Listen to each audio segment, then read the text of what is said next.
We're back. Ladies and gentlemen, welcome to Sponsored Content. I am your host. On this episode of Spawn Story Time, we will be covering Spawn issue number 22. Before that, let's recap our last issue. In issue number 21, we see Bobby performing some unlicensed reconstructive surgery on Spawn. It is here that we get our introduction to Shoelace Face. Shoelace Face Spawn, or as I like to call him, Reebok Pump Spawn. Following this, Spawn and Bobby, they sort of have a heart-to-heart where Bobby explains that in a way Spawn is sort of like a hero to all the bums in the alley, and they really need him to get his shit together. We see Jason Wynn doubled down in light of the report that Terry Fitzgerald is no longer a suspect in the breach, the security breach, wherein the Call of Duty arsenal was acquired. Jason Wynn, he does not agree with this, and he basically doubles down on the surveillance and the harassment of Terry Fitzgerald. We see Don Vito, Dracula, Gravano, Twistelli also think that essentially Terry is responsible for dismantling Overt Kill, and that in many ways that Terry Fitzgerald is basically Spawn. So now we see that Terry is being sort of hunted by both his own agencies within the government and now also the Mafia. We see specific footnotes referencing Violator number 1, which I have another video regarding Violator number 1 miniseries. I'll link to that in the description. We also see a footnote regarding Youngblood Strike File number 4, which basically gives us the backstory that once Spawn beat the shit out of Overt Kill, he was reacquired by the US government, by the Youngblood program. So this is where we learn that Overt Kill was originally like a US government project that was somehow acquired or co-opted by the Mafia in Sicily, and that Overt Kill was reprogrammed to be a Mafia operative. Basically, Overt Kill sort of escapes Youngblood headquarters to try to get back to his mob bosses, and in doing so, in his fight with Youngbloods, he sort of like ejects his head, and his head just kind of flies off on its own, and it flies back to Twistelli's office. So that's where we are with that. Overt Kill is now being repaired under the guise of like the Mafia for reassignment for their purposes. And in our newscast, it was a giant ass newscast about how Jason Wynn had disappeared. In issue number 22, which is released June 1st, 1994, we are continuing the Hunt story arc. This is part 2. We see cover art here by Todd McFarlane depicting Spawn with his giant ass cape, sort of in a puppeteer's pose, and a skull in the background. Pretty standard cover, I guess. Let's jump right into issue number 22. We start issue 22 by meeting overworked mob accountant Joe Sakic. If that name is familiar to you, it may be because apparently Todd McFarlane liked to use NHL players' names for some of his characters, resulting in some legal action regarding the name Tony Twist. But we meet Joe Sakic. He's Vito Gravano's accountant here. He's overworked. He has no life. He's basically devoted himself to concealing all of the illegitimate activities of Don Vito Gravano. So needless to say, he has a bunch of information regarding his on and off the books dealings, and at the bottom of this page, he is startled to find that his information has now led him to be a target of none other than newly stitched up Shoelace Face Spawn. He rolls up on Joe. He's like, "Hello, hey Joe, you want to give it a go? Let's talk." Joe's freaking out. Spawn says, "Where's your boss? He's been looking for me. I told him, don't take too long. He hasn't come down here yet to where I'm hanging out, so I'm looking for him." Joe says, he's kind of covering for Don Vito Gravano here. Spawn's like, "I don't have time for your shit. Tell me where he is, and I'll let you live." And then they're both surprised to hear a door slam open and a couple of guys yell, "Freeze!" These security guards are packing some heat. They have a couple submachine guns here. Spawn is just kind of frozen, waiting on the next move to be made, which is made as they start to light him up. His chains snap into action. Spawn is really almost taken a liking to the way that his costume is fused, to his body in a way. So it's just out there protecting him. He's really not having to do a whole lot. He thinks this is a little entertaining probably, but they're just lighting him up, and the chains are just snapping all over, deflecting these bullets. Once these goons realize they're really causing no damage, they take a moment to pause, and Spawn just decapitates them both in this nasty sort of shot with a desk against the wall, smashing their heads like melons, and a really cool shadow of Spawn here. Spawn catches up with Joe, who's kind of fumbling about with some files. Instinctively, he's trying to maybe protect this information. Spawn's like, "Hold up, what do you have there, Joe? Let me take a look." Joe realizes it's probably best to comply with this request, so he hands over this information to Spawn. And he realizes that this file is actually information on Terry, so he tells Joe that he's going to be taking this a file for a while, and then he slips away into a darkened corner where no one can find a trace of his visit. We learn that loyal mob accountant Joe Sakic has been found deceased under the George Washington Bridge with no hands or feet. They even took his twig and berries. He's basically a John Doe, such is the life. Sam is chowing down on a pink donut with a little bit of fly, and he says that their snitch Jimmy, who they roughed up a bit in a prior issue, gave them some information regarding about where they could find Spawn. He says, Twitch, meet me at Port Authority at 10 o'clock. Sam has a big-ass grin on his face because he's super happy to be eating these donuts, and he's also excited to get back out on the street and try to find some more information regarding Spawn. He asks for more donuts because he's Sam, and then some jerk-off comes up and calls him Ren and Stimpy, makes a crack. Sam spits out his half-eaten donut right into this guy's coffee because Sam don't give a shit. Another dawn breaks over New York City, and Jason Wynn is sitting, pissed off that he put in this gigantic window when he really just wants to sit and stew in the dark. Here in a massive wall of text, we learn a little bit about Jason Wynn. He's pretty much described in the newspaper as like a regular CIA schmo, when in fact his authority and reputation are just massive. He's basically the most important and powerful man in the United States in a way. He directs the ultra-secret United States Security Group. It's just like a really high-level task force that has jurisdiction in all situations. It's like an umbrella organization that kind of encompasses all government agencies. And really the only people who even know what he's up to is maybe the president, but probably not even them.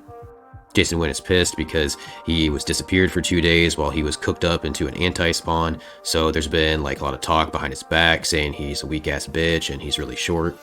He's kind of trying to figure out how to move on from here. He's had a couple incidents to deal with. One when Spawn jacked all of those weapons from an armory and then Blue Overt killed his shit. And then also like way back when Spawn stole those personnel files regarding Wanda. So Jason Wynn thinks that Terry Fitzgerald is the person responsible for all of this. He's predetermined that Terry is going to be guilty, and Jason Wynn will not fail. His reputation, his power, these are the building blocks of madness. Jason Wynn has set into motion the CIA, FBI, police, Teachers Association, the guy, like the library cop that comes after you for overdue books. Everyone is up Terry's ass. They've all been given the same fabrication of lies, the story that points to Terry's guilt. Terry's just trying to do his job. He's drinking some coffee, on the computer, doing his work in Russian. He's trying to forget that these goons are after him and that his family is safe now, but he knows that that will not last. There's a footnote here regarding issues 19 and 20. Terry thinks that maybe he's being tested. He hears his secretary scream, and he rushes in to find out what is wrong. We find this pretty little box here, a gift. There's a dead rat inside with a knife, a note that says, Dear Terry, basically you're a dead-ass rat, heart, your friends. Terry is now pretty freaked out. He's actually scared now. He's like also pissed he has extra work to do to clean up this dead rat. Probably has to call the health department or like animal control. Back deep within the bowels of Rat City, Spawn is perched atop a throne of waste and debris. This thing has been fashioned by his bum homies, sort of like Play-Doh, and they've kind of smushed up and built up this trash and refuse here into a lazy boy of sorts for Spawn to relax and take a load off. Spawn's grateful. He thinks it's pretty cool that he has sort of like family and friends here in the alleyway, and they're all sort of looking out for one another.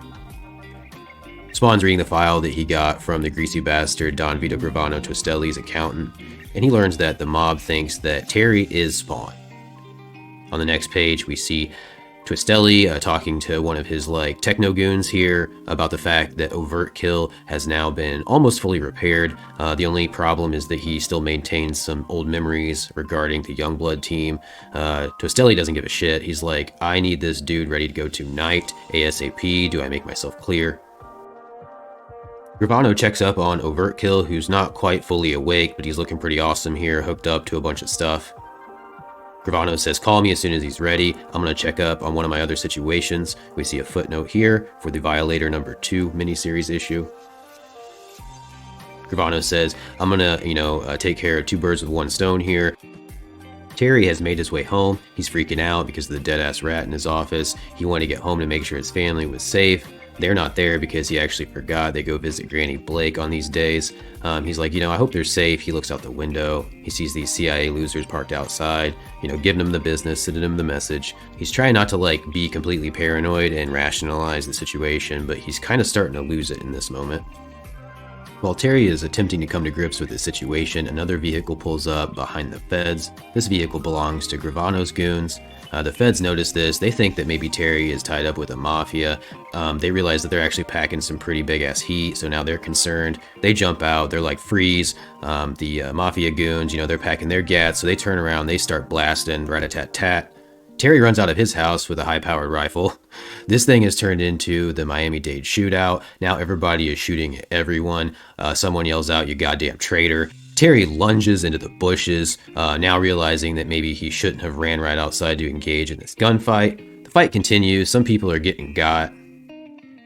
With Terry hiding in the bushes, finally the gunfire falls silent. Someone says, "Listen up, Fitzy, I know you can hear us. We have your wife and girl. If you want to see him again, basically be at the alleyway between 5th and 6th at 27th at midnight. And be alone." Car peels out because that's still awesome.